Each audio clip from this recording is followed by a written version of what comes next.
오늘 그저 나란히 누워도 될까요? 촛불이 흔들리는 식당에서 그가 떨리는 목소리로 말했을 때 내 심장이 50년 만에 처음으로 미친 듯이 뛰었어요. 82의 나이에 이런 설렘이라니. 네, 좋아요. 내가 고개를 끄덕이자 그의 눈빛이 달빛처럼 부드러워졌어요. 이게 정말 나한테 일어나는 일일까요? 남편을 떠나보낸 지 5년. 나는 정말 다시 사랑할 수 있는 걸까요? 오늘 사연 시작 전 채널을 구독하고 좋아요를 눌러주시고 어디서 시청 중인지 댓글로 알려주세요. 이 이야기를 함께 느껴주세요. 제 이름은 윤정이에요. 올해 62살이죠. 남편 영수를 하늘나라로 떠나보낸 지 벌써 5년이 흘렀어요. 그동안 혼자 사는 게 익숙해졌다고 생각했는데 어느 날 저녁 텔레비전에서 나온 광고 하나가 제 마음을 뒤흔들어 놓았어요. 실버 세대를 위한 특별한 만남의 시간. 화면 속 현수막을 보는 순간 가슴 한구석이 욱신거렸어요. 혼자 먹는 저녁 식탁을 바라보며 중얼거렸죠. 내 남은 8,000일을 정말 이렇게 혼자 보낼까? 주름진 손을 바라보니 문득 서러워졌어요. 이 손이 언제부터 이렇게 늙었나 싶더라고요. 영수가 살아있을 때는 매일 이 손을 잡아주던 사람이 있었는데 이제는 텔레비전 리모컨만 만지작거리고 있으니까요. 다음날 친구 지숙이한테 전화를 걸었어요. 지숙이도 남편을 먼저 보낸 처지라 제 마음을 잘 알거든요. 지숙아, 혹시 재미삼아 그런 프로그램 한번 참여해볼까? 지숙이는 깔깔거리며 좋다고 했어요. 둘이서 용기를 내기로 했죠. 그날 밤 거울 앞에 서서 하얀 머리카락을 바라보며 립스틱 색깔을 고르는데 가슴이 두근거리더라고요. 늙은 육체가 아직도 이렇게 두근대네. 혈색이 도는 볼을 만지며 심장 소리가 이상하게 크게 들렸어요. 마치 20살 처녀가 된 것 같은 기분이었죠. 이런 감정이 아직 남아있다는 게 신기했어요. 신청서를 작성하면서도 계속 망설였어요. 나이가 들어서 새로운 사람을 만난다는 게 과연 괜찮은 일일까요? 주변 사람들이 뭐라고 할까요? 하지만 마음 한구석에서는 간절한 목소리가 들렸어요. 한 번만 더 누군가와 함께하고 싶다. 그렇게 1박 2일 프로그램에 참여하게 되었어요. 설렘과 두려움이 뒤섞인 채로 말이에요. 행사장에 도착했을 때 가슴이 두근거려서 어쩔 줄 몰랐어요. 지숙이와 함께 접수를 하는데 손이 떨려서 펜을 제대로 잡기가 힘들었죠. 참가자들을 보니 다들 저와 비슷한 나이대였어요. 어떤 분은 정장을 말끔하게 차려입었고 어떤 분은 편안한 캐주얼 차림이었어요. 진행자가 프로그램 설명을 하면서 번호표를 나누어 주었어요. 제가 받은 번호는 23이었죠. 상대방과 대화를 나눈 후 서로 마음에 든다면 같은 번호를 적어서 제출하는 방식이었어요. 첫 번째 분과 대화를 나누는데 어색했어요. 오랫동안 남편 외에 다른 남성과 이런 식으로 이야기해 본 적이 없어서 말문이 막혔거든요. 그분도 마찬가지였나 봐요. 서로 어색하게 웃기만 했죠. 두 번째, 세 번째 분들과도 비슷했어요. 날씨 이야기, 자녀 이야기, 건강 이야기로만 시간을 보냈어요. 마음이 통한다는 느낌은 전혀 들지 않았죠. 그런데 네 번째로 앉은 분이 달랐어요. 64살의 최기성이라고 자기소개를 하시더라고요. 건축가 출신이라고 했는데 첫인상이 참 서늘하면서도 따뜻한 느낌이었어요. 회색 머리가 단정하게 빗어져 있고 눈빛이 온화했거든요. 기성님과 이야기를 나누는데 시간 가는 줄 몰랐어요. 건축 이야기부터 시작해서 책 이야기, 음악 이야기까지 자연스럽게 이어졌어요. 특히 클래식 음악을 좋아한다는 공통점이 있었죠. 대화가 끝나갈 무렵 저는 몰래 제 종이에 그분의 번호인 17을 적었어요. 기성님도 뭔가 적고 있는 모습이 보였는데 혹시 제 번호를 적는 건 아닐까 하는 생각에 가슴이 뛰었어요. 결과 발표 시간이 되었어요. 진행자가 매칭된 번호를 하나씩 불러주는데 제 심장이 터질 것 같았어요. 마침내 23과 17이 호명되었을 때 저는 깜짝 놀라서 기성님을 바라봤어요. 그분도 놀란 표정으로 저를 보고 계셨어요. 서로의 시선이 마주치는 순간 뭔가 전율 같은 게 온몸을 타고 흘렀어요. 50년 전 영수를 처음 만났을 때와는 또 다른 느낌이었죠. 나이가 들어서도 이런 감정이 가능하다는 게 신기했어요. 매칭된 참가자들은 따로 자리를 옮겨서 더 자세한 대화를 나누었어요. 기성님과 마주 앉아 이야기하는데 그분의 손등에 시선이 머물렀어요. 세월의 흔적이 고스란히 새겨진 그 손이 왜 그렇게 따뜻해 보였는지 모르겠어요. 그날 밤 숙소에서 기성님과 함께 저녁 식사를 했어요. 촛불이 켜진 작은 식당에서 마주 앉아 있으니 마치 꿈을 꾸는 것 같았어요. 오랜만에 누군가와 함께하는 식사라 그런지 음식 맛도 더 좋게 느껴졌거든요. 기성님이 와인을 주문하셨어요. 저는 술을 잘 마시지 않지만 분위기에 취해서 한 잔 받았죠. 와인잔을 들어 올리는 그분의 손목이 촛불에 비쳐 보였는데 왜 그렇게 우아해 보였는지 모르겠어요. 식사를 마치고 숙소로 돌아가는 길에 기성님이 조심스럽게 말씀하셨어요. 목소리가 평소보다 떨리고 있었죠. 제 방문 앞에서 멈춰 서더니 한참 동안 망설이시는 것 같았어요. 그때 그분이 용기를 내어 말씀하신 거예요. 오늘 밤 그냥 나란히 누워서 이야기하고 싶다고, 외로움을 달래고 싶다고 하시더라고요. 저도 마음이 같았거든요. 혼자 지내온 세월이 너무 길었으니까요. 방 안에는 싱글 침대 두 개가 나란히 놓여 있었어요. 각자 침대에 누워서 천장을 바라보며 이런저런 이야기를 나눴어요. 어린 시절 추억, 가족 이야기, 지나온 인생에 대한 이야기들이었죠. 밤이 깊어질수록 대화가 더 진솔해졌어요. 기성님이 부인을 잃고 나서 얼마나 외로웠는지, 저 역시 영수 없는 삶이 얼마나 힘들었는지 서로 털어놓았어요. 같은 아픔을 겪은 사람끼리만 알 수 있는 공감대가 형성되었죠. 어느 순간 기성님이 손을 내밀었어요. 저도 자연스럽게 손을 뻗어서 그분의 손을 잡았어요. 침대 사이로 손을 맞잡고 있으니 마음이 한결 따뜻해졌어요. 오랫동안 그리워했던 온기가 손끝을 통해 전해져 왔거든요. 그렇게 손을 잡은 채로 잠이 들었어요. 한밤중에 잠깐 깨어났는데 여전히 기성님이 제 손을 꼭 잡고 계시더라고요. 그분의 고른 숨소리가 밤 공기와 어우러져서 마치 자장가 같았어요. 그 순간 느꼈어요. 제 피부가 젊은 시절의 열기를 기억해내고 있다는 거려. 나이가 들어도 몸은 여전히 따뜻한 접촉을 원하고 있었어요. 영수와 함께했던 그 시절의 감각이 되살아나는 것 같았죠. 새벽녘에 일어나서 기성님의 잠든 얼굴을 바라봤어요. 주름진 얼굴이지만 평온해 보였어요. 이분과 함께라면 남은 인생이 외롭지 않을 것 같다는 생각이 들었죠. 아침에 눈을 뜨니 기성님도 저를 바라보고 계셨어요. 서로 미소를 지으며 인사를 나눴어요. 어색함보다는 자연스러움이 더 컸어요. 마치 오랫동안 함께 살아온 부부처럼 편안했거든요. 집으로 돌아와서 첫 번째로 한 일은 자녀들에게 연락하는 것이었어요. 딸 수연이와 아들 민수에게 화상통화를 걸었죠. 두 아이 모두 서울에서 각자 가정을 꾸리고 살고 있거든요. 화면에 나타난 수연이의 얼굴이 심각했어요. 제가 프로그램에 참여했다는 이야기를 듣더니 눈썹을 찌푸리더라고요. 목소리도 평소보다 차가웠어요. 수연이가 말하길 아빠가 돌아가신 지 고작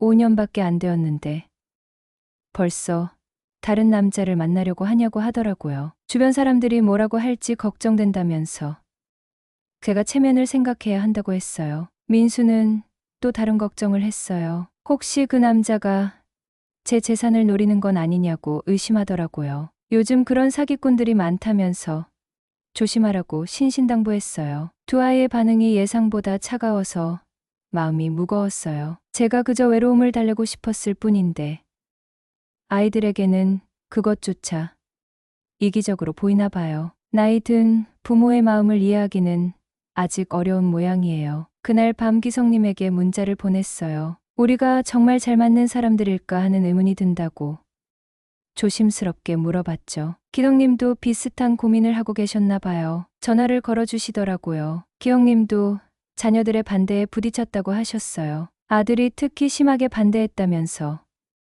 나이 들어서 창피하다고 했다더라고요. 서로의 상황을 이야기하니 마음이 한결 나아졌어요. 혼자만 겪는 일이 아니라는 걸 알았거든요. 그런데 며칠 후 더 큰 문제가 생겼어요. 동네 사람들 사이에서 소문이 돌기 시작한 거예요. 슈퍼마켓에 장을 보러 갔는데 아줌마들이 수군거리는 소리가 들렸어요. 누군가 나이값을 못한다고 하더라고요. 손자도 있는 나이에 무슨 연애냐면서 비웃는 목소리도 들렸어요. 얼굴이 뜨거워져서 급하게 장을 보고 집으로 돌아왔죠. 더욱 힘든 일은 기성님에게 생겼어요. 무릎이 아프다고 하시더니 병원에서 정밀 검사를 받으셨대요. 결과가 좋지 않았어요. 인공관절 수술을 받아야 한다는 진단이 나온 거예요. 기영님이 수술 날짜를 잡고 나서 제게 연락하셨어요. 혼자 수술 받기가 무섭다고 보호자가 필요하다고 하시더라고요. 저는 당연히 함께 하겠다고 말씀드렸어요. 수술 동의서에 보호자로 서명하는 순간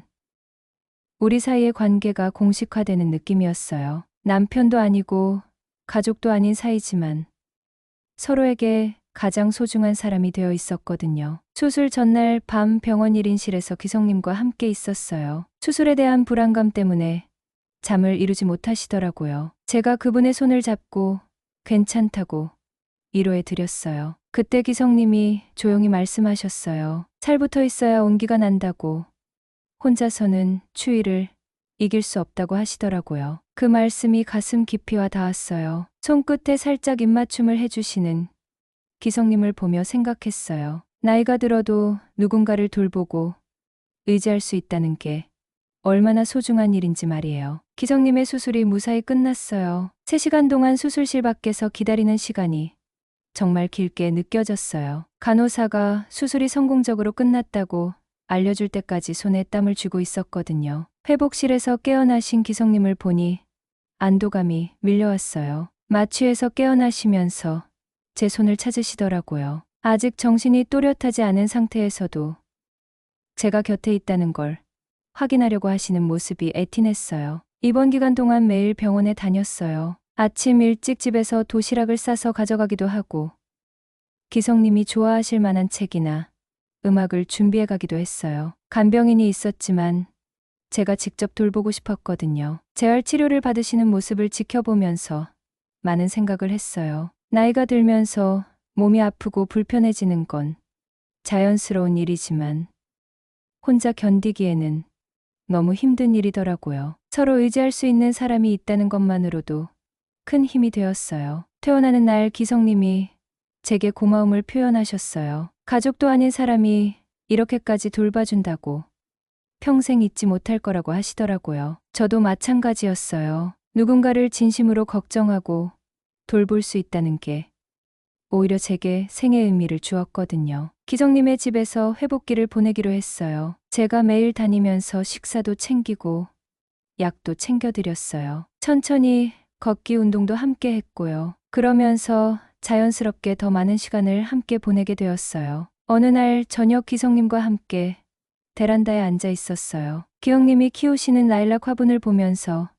이야기를 나누고 있었는데 갑자기 제 손을 잡으시더라고요. 따뜻한 손길이 마음까지 따뜻하게 만들었어요. 그날 밤 처음으로 같은 공간에서 잠을 잤어요. 기영님이 혼자 있기 무서워하셔서 거실 소파에서 지켜보기로 했거든요. 새벽에 깨어나 보니 기성님이 제게 담요를 덮어주고 계셨어요. 몸이 완전히 회복되고 나서 기성님이 특별한 제안을 하셨어요. 정식으로 혼인신고를 하는 대신 매일 아침 서로와 함께 하겠다는 약속을 새롭게 하자고 하시더라고요. 오늘 하루만을 약속하고 내일 아침에 또 다시 약속을 갱신하는 거예요. 그 제안이 마음에 들었어요. 법적인 혼인보다는 진심, 어린 선택이 더 의미 있다고 생각했거든요. 매일 아침 서로를 선택한다는 것은 더 특별한 의미가 있어요. 제 아파트를 정리하기 시작했어요. 5년 동안 혼자 살았던 공간을 떠나는 게 쉽지 않았지만 새로운 시작을 위해서는 필요한 일이었어요. 기성님의 집이 훨씬 넓고 편안했거든요. 이사 준비를 하면서 영수와의 추억들을 정리했어요. 사진들과 편지들, 함께 사용했던 물건들을 보면서 눈물이 났어요. 하지만 슬픔보다는 감사한 마음이 더 컸어요. 좋은 추억을 주었던 영수에게도 새로운 인연을 주신 하늘에게도 고마웠거든요. 기성님도 함께 도와주셨어요. 제 짐을 옮기면서 하나하나 소중히 다뤄주시는 모습이 고마웠어요. 새로운 보금자리에서 함께 살 준비를 하는 마음이 설렜어요. 기성님의 집으로 완전히 이사를 마쳤어요. 넓은 거실과 따뜻한 햇살이 들어오는 베란다가 있는 집이었어요. 특히 베란다에 놓인 라일락 화분이 인상적이었죠. 기성님이 부인을 그리워하며 키우기 시작했다는 그 라일락이 이제 저와의 새로운 시작을 지켜보고 있었어요. 첫날 밤이 가장 떨렸어요. 지금까지는 각자 다른 침대에서 잤는데 이제는 진짜 부부처럼 같은 침실을 써야 했거든요. 기영님이 더블 침대를 새로 장만해 주셨어요. 오랜만에 보는 큰 침대가 어색하면서도 설렜어요. 잠자리에 들기 전에 서로 어색해하며 웃었어요. 마치 신혼부부가 된 것 같다고 기성님이 말씀하시니 얼굴이 빨개졌어요. 예순이 넘은 나이에도 이런 감정이 있다는 게 신기했거든요. 그날 밤 처음으로 진짜 가까워졌어요. 기성님이 조심스럽게 저에게 다가오시더라고요. 오랫동안 잊고 있던 감정들이 되살아났어요. 주름진 피부 위로 스치는 기성님의 손길이 마치 따뜻한 빗방울 같았어요. 키스를 나누는 순간 시간이 멈춘 것 같았어요. 젊은 시절과는 다른 깊고 잔잔한 열정이 온몸에 퍼졌어요. 육체가 녹아내리면서 정신이 더욱 맑아지는 느낌이었죠. 나이가 들어서도 사랑은 이렇게 아름다울 수 있구나 하는 생각이 들었어요. 그 후로 매일 아침이 행복했어요. 기성님과 함께 일어나서 아침 식사를 준비하고 베란다에서 라일락에 물을 주는 일상이 소중했어요. 혼자 보냈던 5년의 시간이 얼마나 외로웠는지 새삼 깨달았거든요. 동네 사람들의 시선은 여전히 차가웠어요. 마트에서 장을 보거나 산책을 할 때면 수군거리는 소리가 들렸어요. 하지만 예전처럼 신경 쓰이지 않았어요. 진짜 행복을 찾았다는 확신이 있었거든요. 기성님도 마찬가지였어요. 주변 사람들이 뭐라고 하든 상관없다고 하시더라고요. 우리 둘만 행복하면 된다면서 제 손을 꼭 잡아주셨어요. 그 따뜻한 손길이 모든 걱정을 날려버렸어요. 어느 날 수연이가 깜짝 찾아왔어요. 미리 연락도 없이 와서 놀랐는데 표정이 심각하더라고요. 거실에 앉아서 한참 동안 말없이 집 안을 둘러보았어요. 수연이가 조심스럽게 물어보더라고요. 정말 행복하냐고, 후회는 없냐고 말이에요. 제가 확신에 찬 목소리로 대답했어요. 이렇게 행복한 적이 오랫동안 없었다고. 기성님과 함께여서 매일이 감사하다고 말했죠. 딸의 표정이 조금씩 누그러졌어요. 제가 정말 행복해 보인다면서 처음에는 반대했지만 이제는 이해할 것 같다고 하더라고요. 부모님도 자신만의 인생을 살 권리가 있다는 걸 깨달았다고 했어요. 기성님도 저녁에 돌아오셔서 수연이 다녀간 이야기를 들으시고 기뻐하셨어요. 가족들의 이해를 받는다는 것이 얼마나 중요한지 알고 계셨거든요. 우리의 관계가 조금씩 인정받고 있다는 게 마음 든든했어요. 그날 밤 베란다에서 라일락을 바라보며 기성님과 대화를 나눴어요. 라일락이 다시 꽃을 피울 때까지 함께하자고, 아니 그보다 더 오래 함께하자고 약속했어요. 별빛 아래서 나눈 그 약속이 가장 달콤했어요. 기성님과 함께 산지 1년이 흘렀어요. 라일락 화분에 새싹이 돋기 시작하던 봄날, 우리는 특별한 기념일을 맞았어요. 처음 만난 날을 기념해서 조촐한 파티를 열기로 했거든요. 그런데 놀라운 일이 일어났어요. 수연이와 민수가 함께 찾아온 거예요. 그것도 꽃다발과 케이크까지 들고 말이에요. 1년 전 그렇게 반대하던 아이들이 우리를 축하하러 온 거였어요. 민수가 먼저 사과했어요. 처음에는 어머니가 속는 거라고 생각했는데 지켜보니 정말 행복해 보인다면서 미안하다고 하더라고요. 기성님도 좋은 분이라는 걸 알게 되었다고 했어요. 수연이도 마찬가지였어요. 아버지에 대한 죄책감 때문에 반대했다고. 하지만 이제는 어머니도 새로운 행복을 찾을 권리가 있다는 걸 안다고 말했어요. 오히려 혼자 외롭게 지내는 모습을 보는 게 더 마음 아팠다고 하더라고요. 기덕님의 아들도 함께 왔어요. 처음 보는 분이었는데 아버지를 잘 돌봐주셔서 고맙다며 정중하게 인사를 건넸어요. 가족들이 모두 모여 한 상에 둘러앉으니 정말 따뜻한 느낌이었어요. 저녁 식사를 하면서 많은 이야기를 나눴어요. 기성님의 건축 이야기, 제가 젊었을 때 했던 일들, 아이들의 근황까지 자연스럽게 대화가 이어졌어요. 마치 오래전부터 한 가족이었던 것처럼 편안한 분위기였죠. 식사 후에 모두 베란다로 나왔어요. 라일락 화분에 작은 꽃봉오리들이 맺혀 있었거든요. 곧 예쁜 꽃을 피울 거라며 기성님이 설명해 주셨어요. 라일락 꽃말이 젊은 날의 추억이라고 하시더라고요. 하지만 저는 생각이 달랐어요. 라일락은 추억이 아니라 새로운 시작의 상징 같았거든요. 나이가 들어서도 다시 피어날 수 있는 희망 같은 거요. 기렁님도 제 말에 고개를 끄덕이시며 미소를 지으셨어요. 아이들이 돌아간 후 기성님과 단둘이 남았어요. 하루 종일 가족들과 함께 보낸 시간이 행복했지만 역시 둘만의 시간이 가장 소중했어요. 거실 소파에 나란히 앉아서 오늘 하루를 되돌아봤어요. 기정님이 제 손을 잡으며 말씀하셨어요. 1년 전만 해도 이런 날이 올 거라고 상상하지 못했다고. 저와 만나서 인생이 완전히 바뀌었다고 하시더라고요. 저도 마찬가지 마음이었어요. 그날 밤 잠자리에서 기성님이 특별한 말씀을 하셨어요. 남은 날이 얼마든 상관없이 매일 아침 저와 함께 일어나고 싶다고.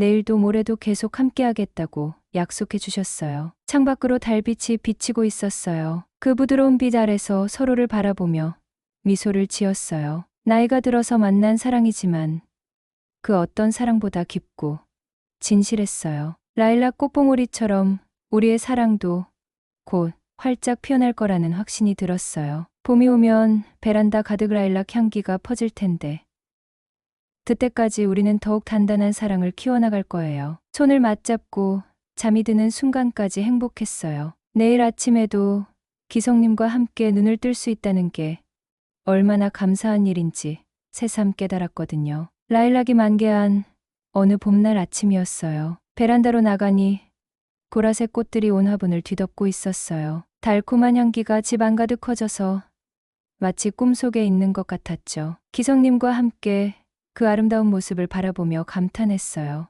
1년 반이라는 시간이 흘렀지만 매일 아침이 새로웠어요. 기성님과 함께 일어나서 차를 마시고 라일락에 물을 주고 산책을 나가는 일상이 소중했거든요. 젊었을 때와는 다른 깊이 있는 행복이었어요. 어느 날 기성님이 제게 편지를 써주셨어요. 손편지를 받은 게 정말 오랜만이었는데 정성스럽게 쓰여진 글씨를 보니 눈물이 났어요. 편지에는 저와 함께한 매일이 얼마나 소중한지 앞으로도 계속 함께하고 싶다는 마음이 담겨 있었어요. 저도 답장을 써드렸어요. 혼자였던 5년의 시간이 얼마나 외로웠는지 기성님을 만나고 나서야 진짜 살아있다는 느낌을 받았다고 썼어요. 나이가 들어서도 이렇게 사랑할 수 있다는 게 기적 같다고 말이에요. 동네 사람들의 시선도 많이 바뀌었어요. 처음에는 수군거리던 분들도 이제는 자연스럽게 인사를 건네더라고요.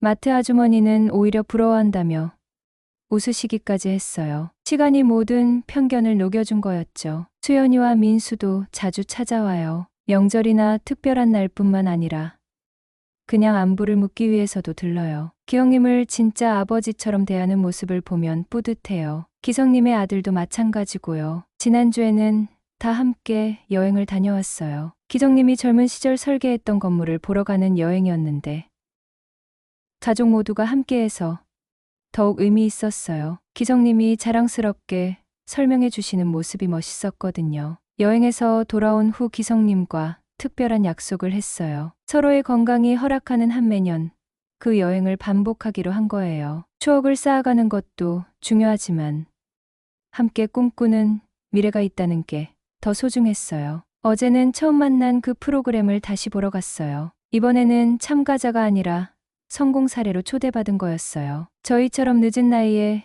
사랑을 찾은 분들에게 용기를 주고 싶어서 참석했죠. 무대에서 저희 이야기를 들려드렸어요. 나이가 들어서도 새로운 사랑을 시작할 수 있다고, 외로움을 참고 살 필요가 없다고 말씀드렸어요. 청중석에 앉아 계신 분들의 눈빛이 희망으로 빛나는 걸 봤어요. 집으로 돌아와서 기성님과 베란다에 앉았어요. 라일락 향기가 여전히 달콤했어요. 기성님이 조용히 말씀하셨어요. 남은 날이 얼마든 상관없이 내일도 저와 함께 살겠다고. 매일 아침 새로운 약속을 하면서 살아가겠다고 하시더라고요. 그 말씀이 가슴 깊이 와 닿았어요. 결혼증명서보다 소중한 약속이었거든요. 법적인 부분은 아니지만 마음으로는 그 누구보다 깊이 연결되어 있어요. 창밖으로 해가 지고 있었어요. 황혼이 붉을수록 새벽은 더 환하다고 하잖아요. 저희의 사랑도 그런 것 같아요. 인생의 황혼기에 만난 사랑이지만 그래서 더욱 찬란하고 아름다워요. 나이와 상관없이 누구나 두 번째 봄을 맞을 수 있어요. 포기하지 않으면 언제든 새로운 시작이 가능하다는 걸 저희가 증명했어요. 사랑은 끝나지 않고 성숙해가는 거니까요. 라일락 꽃잎 하나가 바람에 날려 제 손 위에 떨어졌어요. 그 작은 꽃잎을 바라보며 미소를 지었어요. 내년에도 그 다음 해에도 라일락은 다시 피어날 거고 저희도 그 꽃을 함께 바라보고 있을 거예요. 오늘 이야기 어떠셨나요? 좋아요, 구독, 그리고 여러분들의 마음을 댓글로 꼭 남겨주세요. 사연자분께 큰 힘이 됩니다.